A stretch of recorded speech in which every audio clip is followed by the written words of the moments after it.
कसरी बचाएँ मैले यत्रो ठुलो दुर्घटना हुँदाहुँदै पनि मेरो ट्रक र मैले कसरी फेरि पनि सडकमा ल्याएँ र मेरो ट्रकको ब्रेक फेल भएर झन्डै खोलामा गएको थियो ट्रक।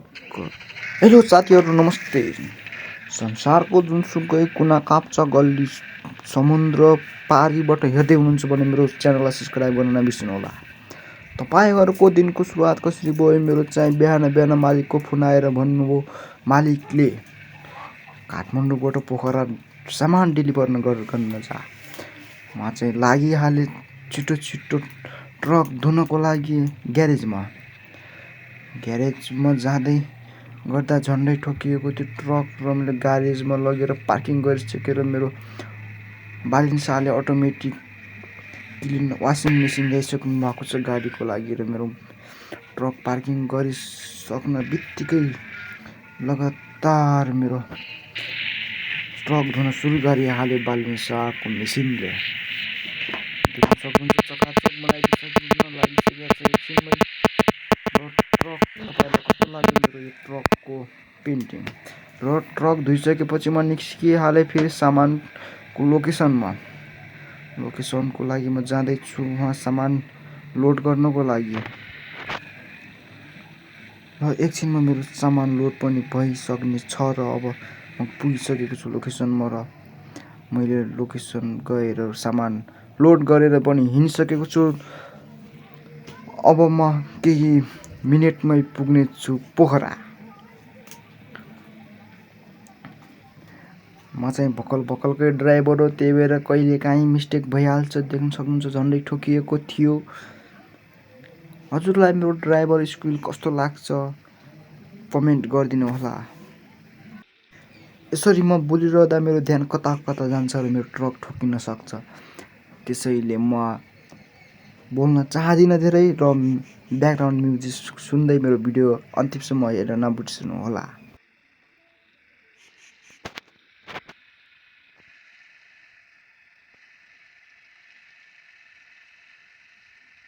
र मेरो ट्रक पुगिसकेको थियो आधा बाटामा। यहाँ छ 1x1 को रोड, निकै सानो छ। मेरो ट्रक जस्ट अटिरहेको छ। मैले बाहिरको क्यामेरा एङ्गलबाट देखाएँ भने मेरो ट्रक खोलातिर गइहाल्छ। त्यसैले म भित्रबाट क्याबिनबाट नै क्यामेराले खिचिरहेको छु। भिडियो हेर्नुहोस्, झन्डै दुर्घटना भएको थियो तर पनि मैले फेरि पनि यहाँ रोडमा ल्याइसकेको छु र अगाडि टोल छ। 100 रुपियाँ अब मेरो काटिहाल्छ। देख्न सक्नुहुन्छ मेरो ट्रकको लुक्स चाहिँ कस्तो छ तपाईँहरू कमेन्ट गरिदिनु होला।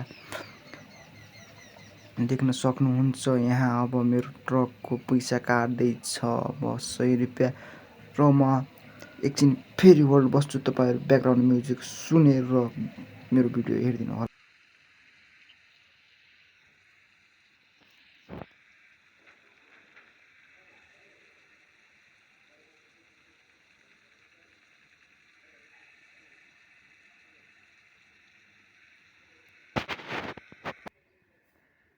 तपाईँहरूले रोडको कलर चेन्ज भएको देख्नुभएको थिएन भने देख्न सक्नुहुन्छ कसरी back to back colour change भइसकेको छ र मेरो ट्रक निकै नजिक पुगिसकेको छ। निकै नजिक भन्दा पनि धेरै नजिक त पुगिसकेको छैन तर पनि नजिकै भनौँ। अब धेरै लाग्दैन। मलाई मालिकले फोन गरेर छिटो आउने भनिसक्नु भएको छ। म 118-20 को स्पिडमा चलिरहेको छु। त्यसैले देख्न सक्नुहुन्छ र म अब केही मिनेटमै पुग्न सक्ने सोचले म हिँडिरहेको छु। देख्न सक्नुहुन्छ र अगाडि अब मेरो पेट्रोल कम भएको थियो र म पेट्रोल पम्प हालमा जाँदैछु र मेरो ट्रकले कतिको पेट्रोल खान्छ त ल हेर्न सक्नुहुन्छ। र अघि पनि अर्को ट्रकले आएर हाल्दै रहेछ पेट्रोल। अब चाहिँ म पार्किङ गरिसकेको छु र अब स्टप इन्जिन र देख्न सक्नुहुन्छ मेरो आधी ट्रक पेट्रोल थियो र मैले 889 को पेट्रोल हालेर फेरि म लागिसकेँ। अब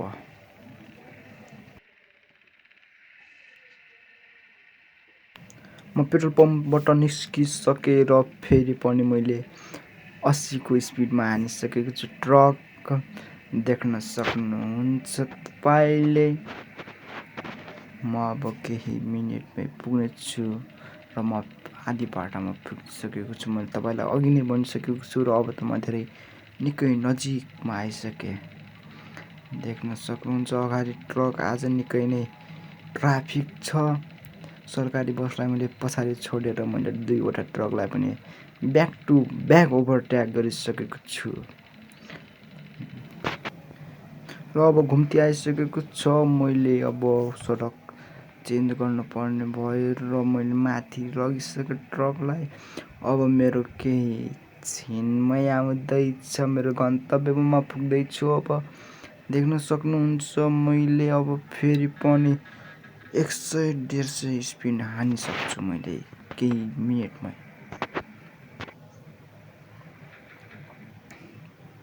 र देख्नु सक्नुहुन्छ म आधी बाटोभन्दा पनि धेरै नजिक आइसकेको छु। अब मात्र केही मिनेट लाग्छ मलाई र मेरो ब्रेक फेल भएको थाहा पाउने बित्तिकै मैले बाहिर एङ्गलबाट बनाउँदै थिएँ र मेरो ट्रक देख्न सक्नुहुन्छ सडकभन्दा बाहिर गइसक्यो र झन्डै मेरो ट्रक तल खोलामा गएको थियो। हेर्नुहोस् मेरो ट्रक कहाँ गएको छ र मेरो यहाँ कहाँ ठोकेर झन्डै प्यासेन्जरहरू कोही थिएन। मलाई चाहिँ चोट लागेन तर ट्रकलाई निकै ड्यामेज आएको छ। ड्यामेज पेनाल्टी कति काट्छ अहिले कम्पनीमा पुगिसकेपछि थाहा हुन्छ र मेरो मालिकले आज मलाई मार्नुहुन्छ फिक्सै। अब धेरै छैन, अब म आइसकेको छु लास्ट मोमेन्टमा।